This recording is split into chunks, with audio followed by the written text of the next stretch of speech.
So we're holding in Tractate Chullin Eilu Tereifus, and in page 60b1, 60 Samech base. Amor lefan of the moon on the right paragraph. Amor lefan of the moon said before him, Rabbi Menashe Amitay, because I said a correct thing before you, I must diminish myself. The moon said, is it possible for two kings to utilize the same crown? And as a result, God said, go and diminish yourself. So now, the moon is complaining, I said something correctly, because of that I'm being punished. Go and rule by day and by night. The moon said to him, what is the greatness in that? For what use is a candle in the daytime? Nobody needs the moon in the daytime. Or it seems like it's not needed. Go and let Israel reckon the days and years through you. But the sun also serves in this capacity.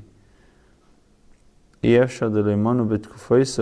they cannot be reckoned the seasons by the sun.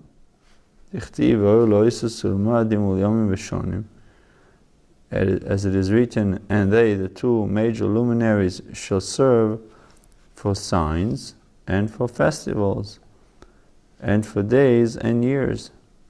Reply to her, go, and the righteous will be called by your name, such as Yaakov Akota, and Yaakov the small, Shmuel Akota, and Shmuel the small, David Akota, David the small, Chazi, Delei Kamiyat V'daiti. Nevertheless, God saw the moon was not mollified. It was not come down. It was not happy. It was not satisfied. So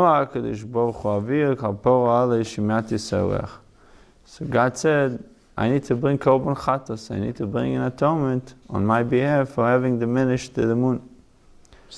This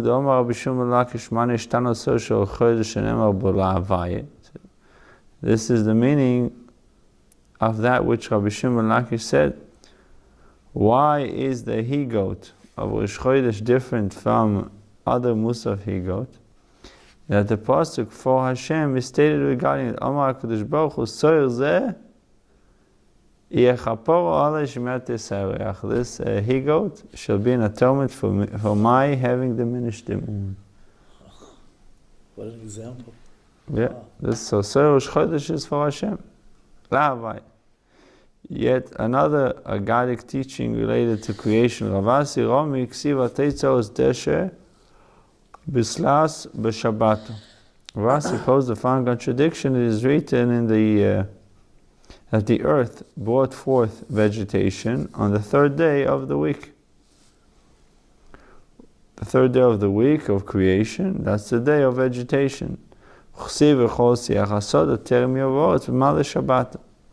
Yet it is written that all the plants of the field were not yet on the earth on the eve of the Shabbos, which is Friday, the sixth day of the week of creation.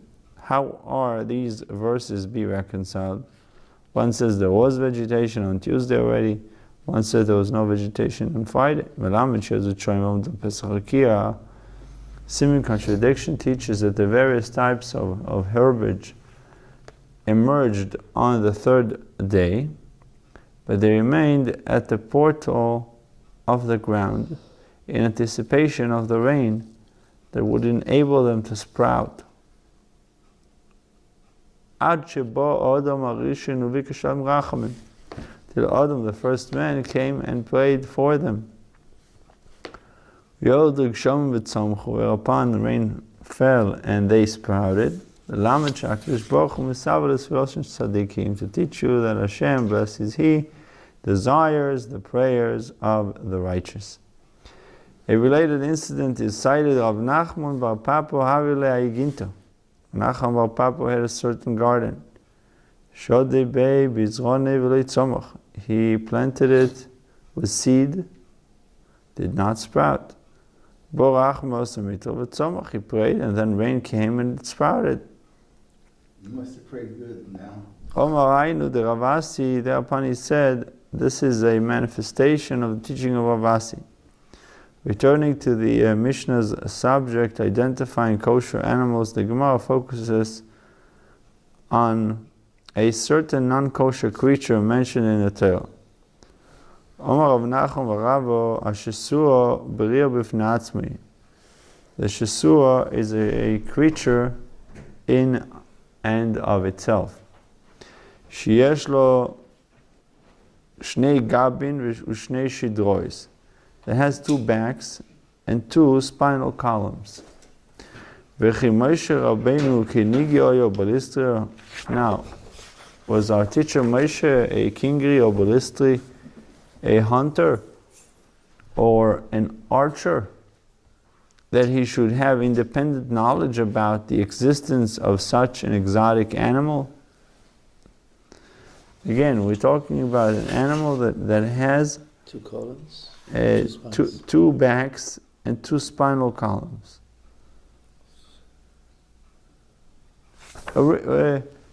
As we say, a weird bird is a weird bird, is a saying.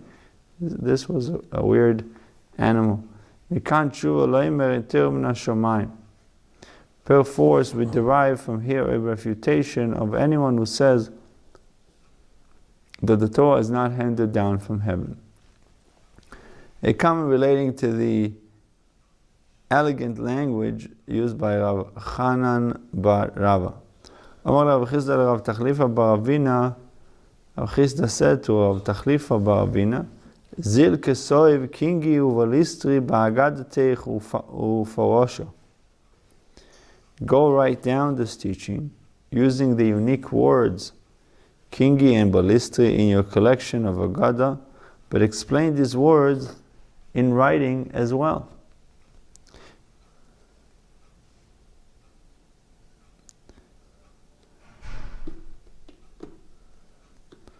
I guess it tangentially,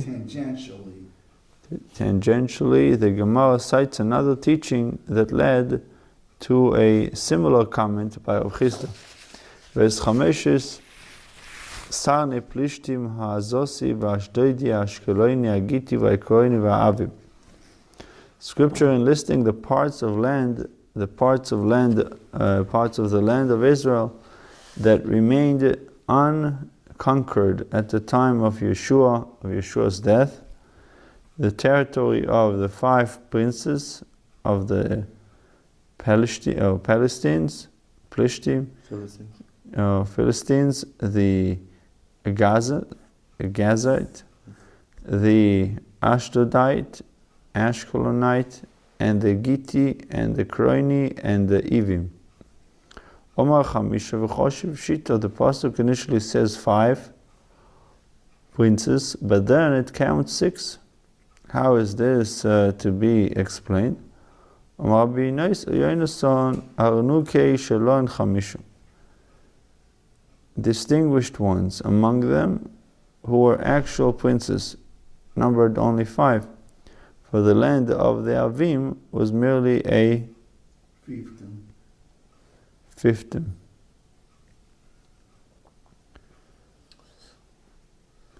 So a comment regarding the elegant language of this teaching. Amar Rav Chisda Rabbi Tachlifa bar Avina, Ksoiv Arnukei ba'agadatech uforsha. Rav Chisda said to Rav Tachlifa bar Avina, write down this teaching using the unique word Arnuki in your collection of Agada, but explain it in writing as well. The Gemara cites a variant explanation of the verse just cited. Ufeliga de Rav.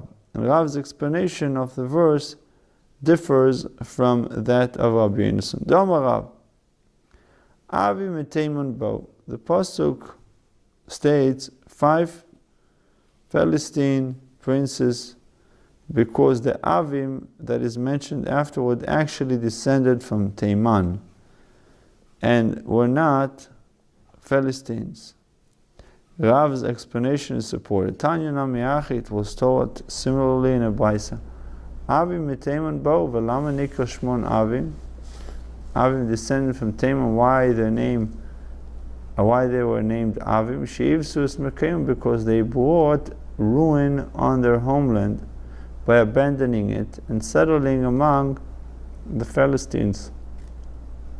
Alternatively, the name Avim alludes that they desired many gods.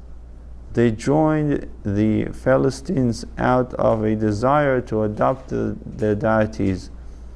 Alternatively, the name Avim alludes that anyone who saw them would be seized with trembling. I guess they were very strong and very fearful. Omar of Yosef, ve'islu shisere dori shine lechol chad v'chad. And each and every one of the Avim had 16 rows of teeth. Big guys.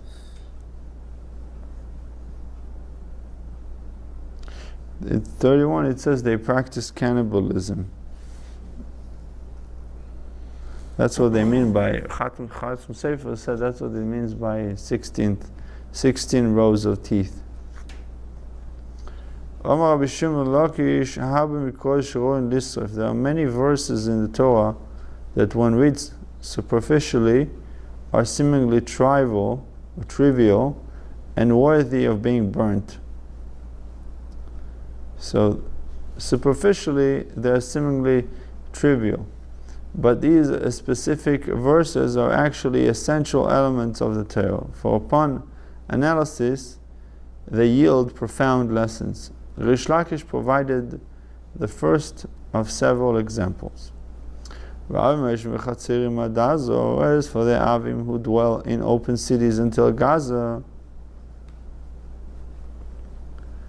the Chaperim or the Kafterim who went out of Kafter destroyed them and dwelled in their place.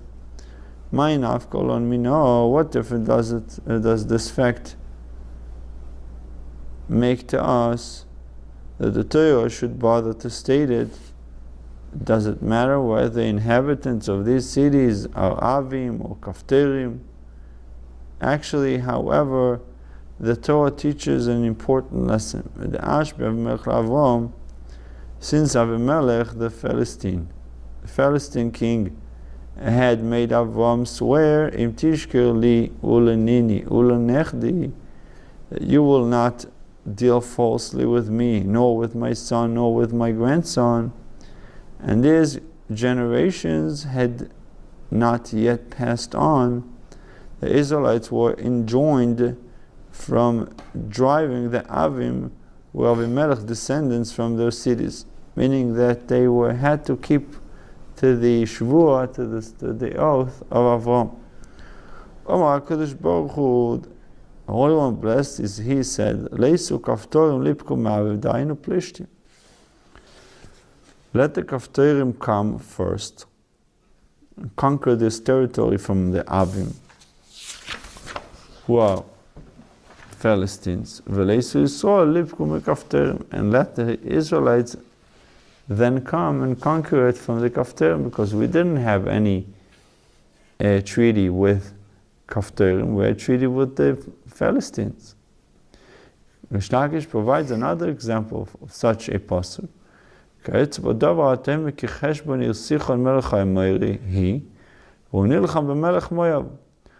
was the city of Sichon, the Amorite king, and he waged war with the first king of Moab and took all his land from his control until Arnon. Ma'inav Kamina. What difference does this fact make to us? It is the following. the Holy One, blessed is He, had said to Israel, do not besiege Moab or provoke war with him. The Israelites were enjoined from waging war with Moabites for this territory, yet it was part of the promised land. That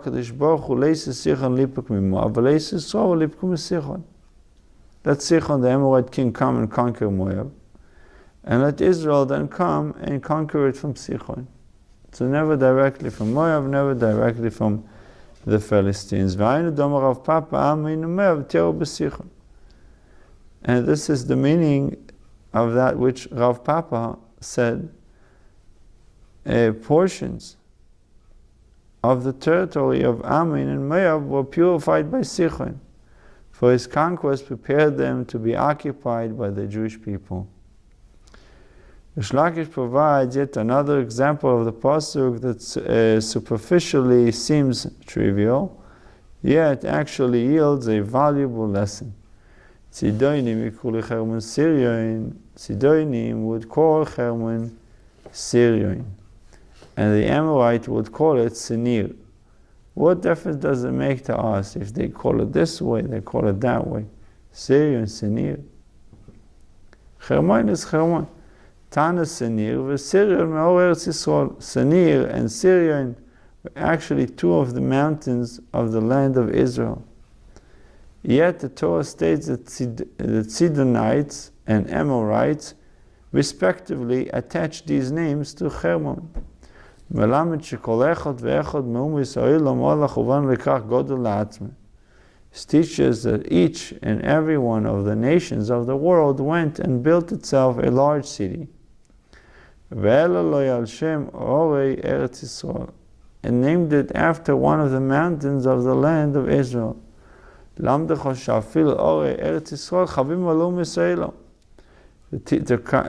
comes to teach you that even the mountains of the land of Israel are beloved to the nations of the world. And that's why they gave them similar names. Still today you can go to different places in America and you see Bethlehem and this and that, right? So Rish Lakish provides a final example of seemingly insignificant pasuk that yields a profound message upon analysis. Similarly, the Torah states regarding Yosef, and the Egyptian people, he relocated to different cities from one end of Egypt, borders to the other. What difference does it make to us? The significance lies in Yosef's motive. He did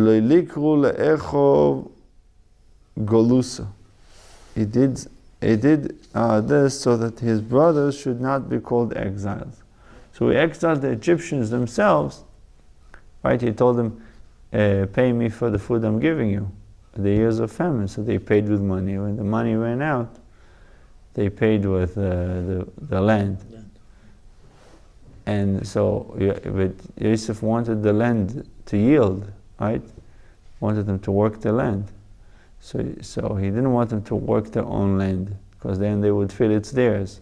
So what he did, he told them to move to a different city.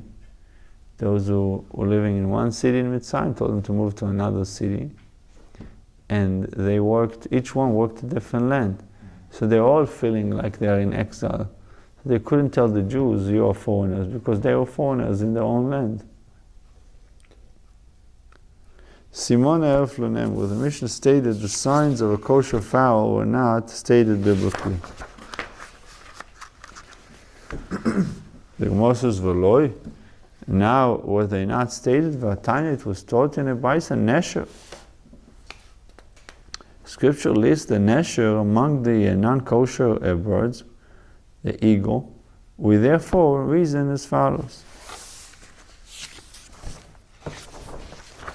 Man Nesher miyuchat she'en la'etz ba'yisera v'zafek ve'en kol kol niklof v'deres v'eichel tomeh. Of kol kayitza b'tomeh.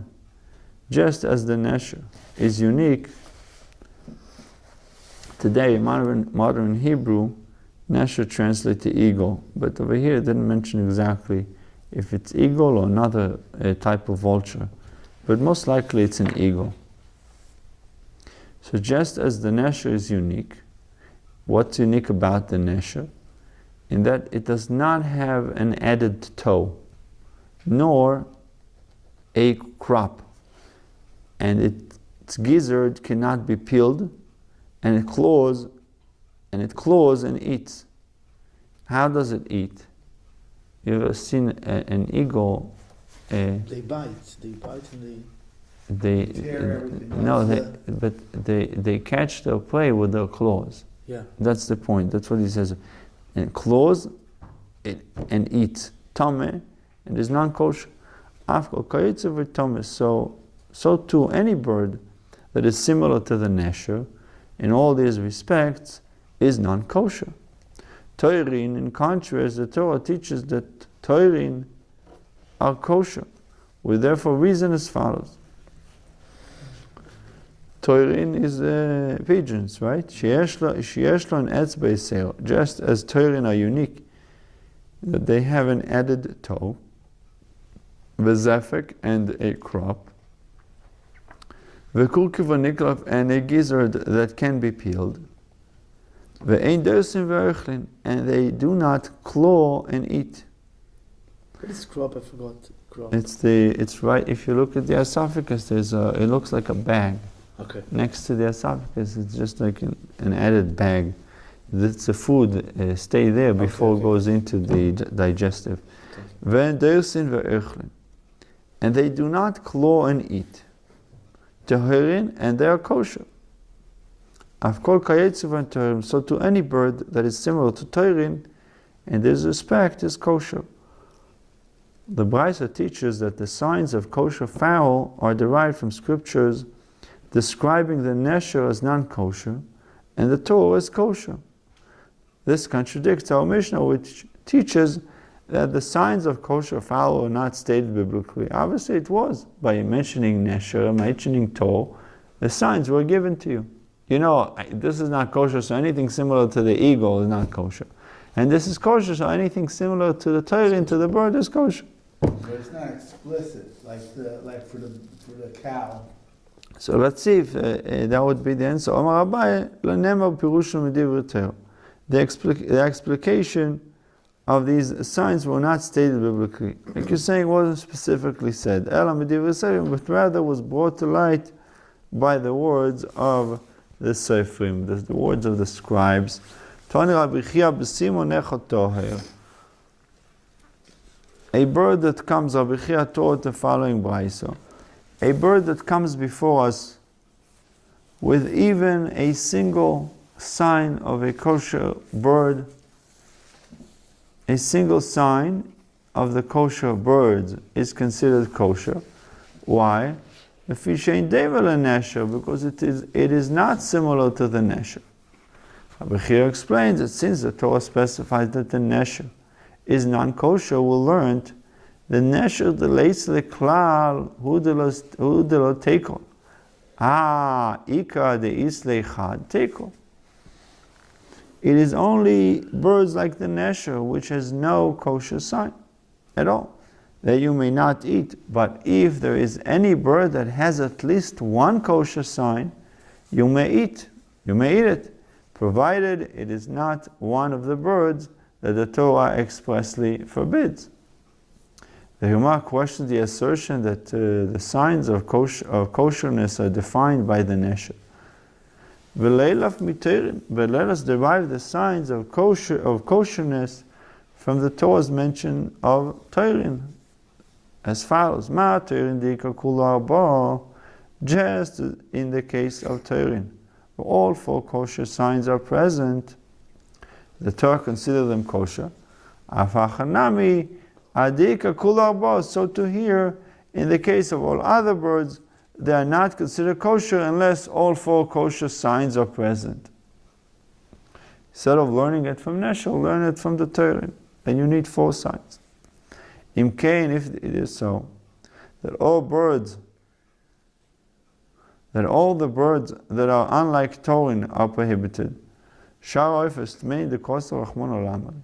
Why do I need the list of other non-kosher birds that the Merciful One wrote in His Torah? Why? None of the listed birds has all 4 kosher signs, and thus we should automatically know that they are non-kosher. Since the Merciful One bothered to list these non-kosher birds, we learn that any bird not listed can be considered kosher on the basis of some sign of kosherness, even if it does not possess all 4 of them. So why did the Torah mention all the other ones?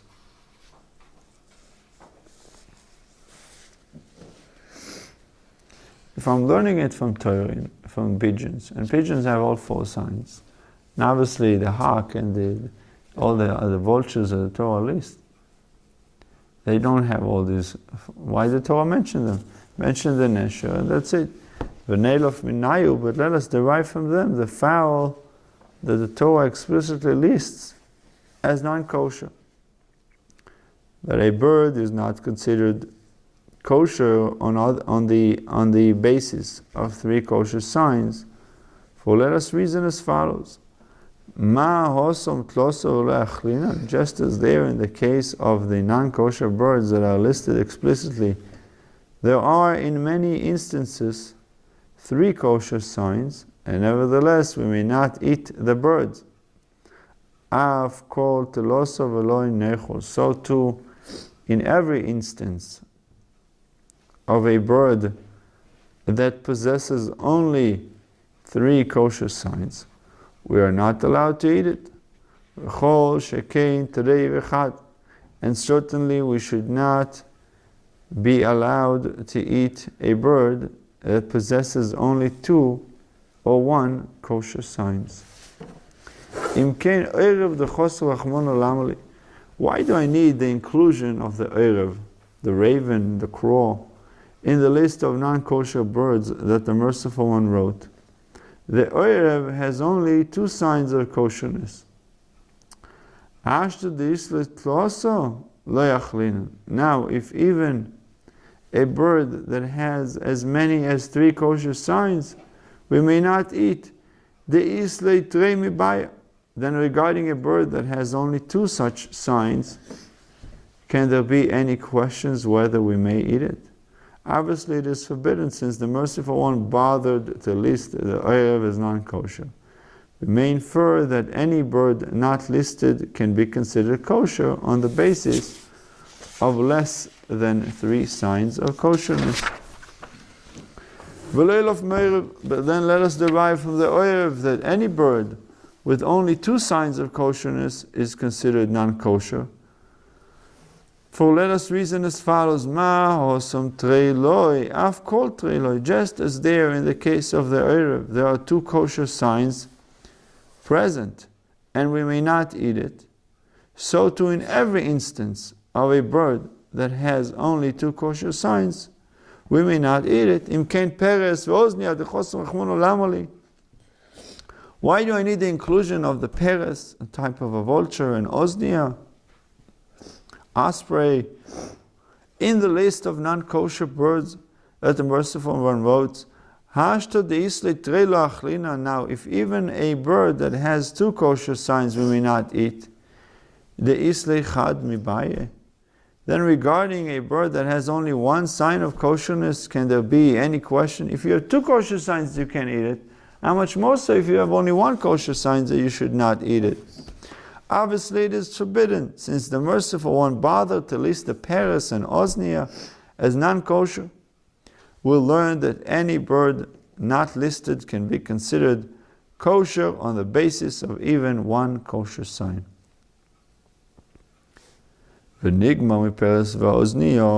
us derive from the peres and the oznia that any bird with only 1 kosher sign is considered non-kosher. The Gemara answers,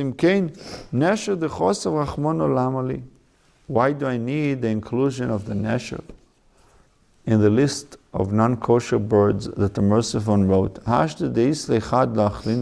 if even a bird that has one kosher sign, we may not eat. The nesher deleis lekral mibaya, and then regarding a bird that has no sign at all, can there be any question whether we may eat it? So similarly, writing the nesher is superfluous, it's not needed. Obviously it is forbidden. Ela nesher deleis leklal hu de lo techol, but by specifying the nesher, therefore Scripture teaches that a nesher and any similar bird which has no kosher sign at all, you may not eat. But as for any bird that has even one kosher sign, you may eat. If the nesher is forbidden and it has no kosher signs, you're not allowed to eat. So maybe a bird that has one kosher sign, you're allowed to eat. The Gemara has exhausted its argument against the Braisa's ruling and accept that in order for a bird not mentioned in the Torah to be deemed a non-kosher, it must be completely lacking a kosher signs, like the nesher. Now the Gemara questions the Braisa from a different perspective, wondering whether the only source for this principle in the Torah is mention of the nesher.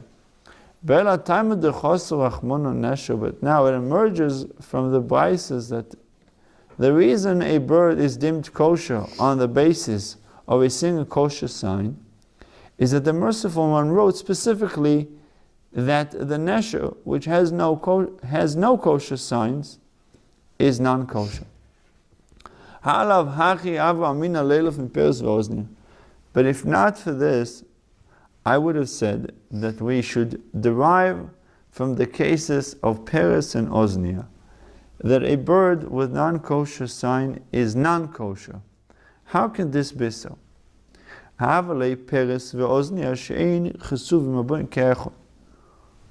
the mentions of Peres and Oznia constitute two scriptural passages that come as one to teach the same law. We have a principle that two scriptural passages that come as one to teach the same law cannot teach the common law in regard to other contexts. Two passages come to teach one thing, they stick to one thing, they cannot come and teach a common law in regard to other contexts. Gemire, we have received a tradition, the Ika Behai, Leiko Behai, a kosher sign that is found in this one, in the Peres, is not the sign that is found in that Oznia, in the other type of bird, vulture. Udeika Bai, Leiko Bai, Udeika Bai, Leiko Bai, and the kosher sign that is found in that one, the Oznia, is not the sign that is found in this one, the Peres. The mentions of Peres and Oznia are not two scriptural passages that come to teach the same thing. Therefore, if the nesher had not been mentioned, I would have derived from the cases of Peres and Oznia that any bird only with one kosher sign is non-kosher. The Gemara asks further, there are 24 types of non-kosher birds mentioned in the Torah, 23 of which have some kosher signs. It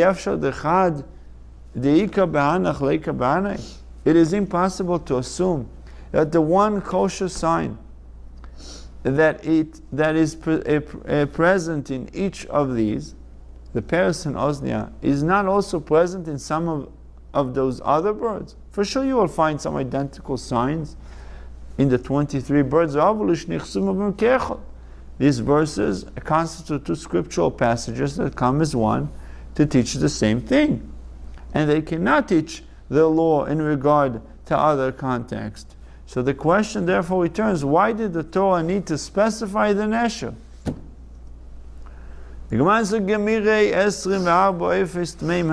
are 24 types of non-kosher birds listed in Scripture. And there are 4 signs of kosherness. 3 of kosher signs are distributed among all of them, all the 23, 20 of these birds each have the 3 kosher signs. Usrei be'erev, and 2 of these 3 signs are found in the erev. Chad be'feres, v'chad be'oznia.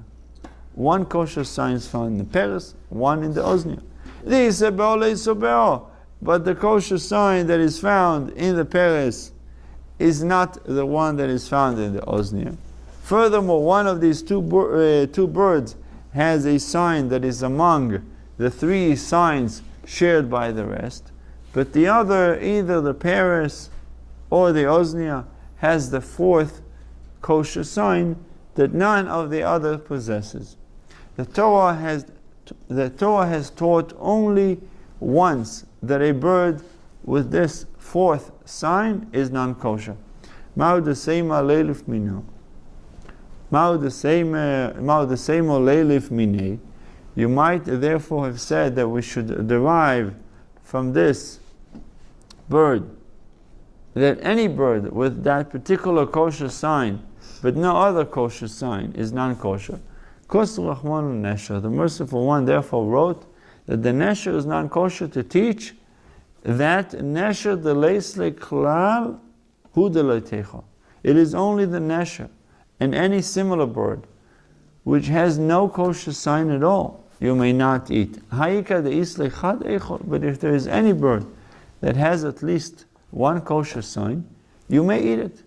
Obviously, unless it's mentioned in the Torah not to eat it. Accepting the conclusion that even a single kosher sign suffices. Accepting the conclusion that even a single kosher sign suffices, the Gemara wonders, then why then do I need the merciful one to write Torah about the pigeons, about the doves, which have 4 kosher signs, are kosher birds?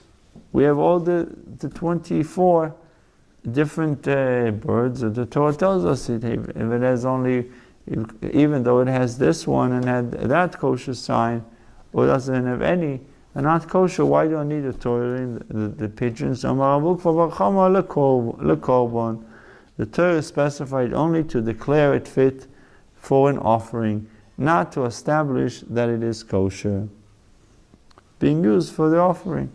Having concluded its discussion of the Baisa, the Gemara cites a related teaching of Nachman.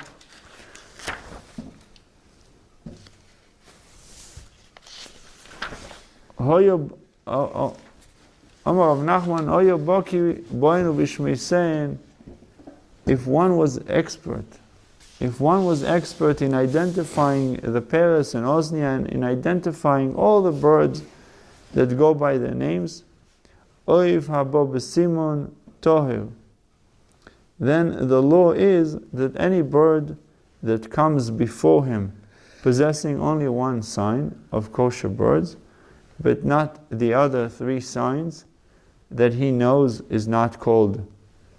And that's one thing. He can identify the kosher sign and the non-kosher signs, and also that he knows is not called peres or oznia. He doesn't have these names. Toher is presumed kosher.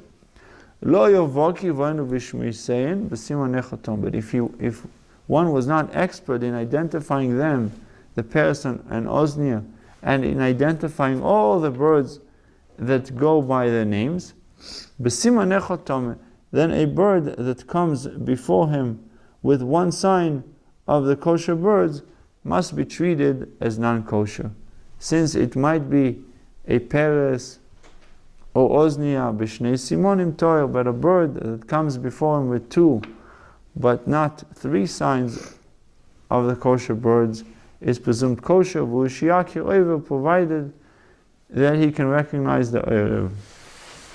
Continue, God willing, tomorrow. So we need 3 signs.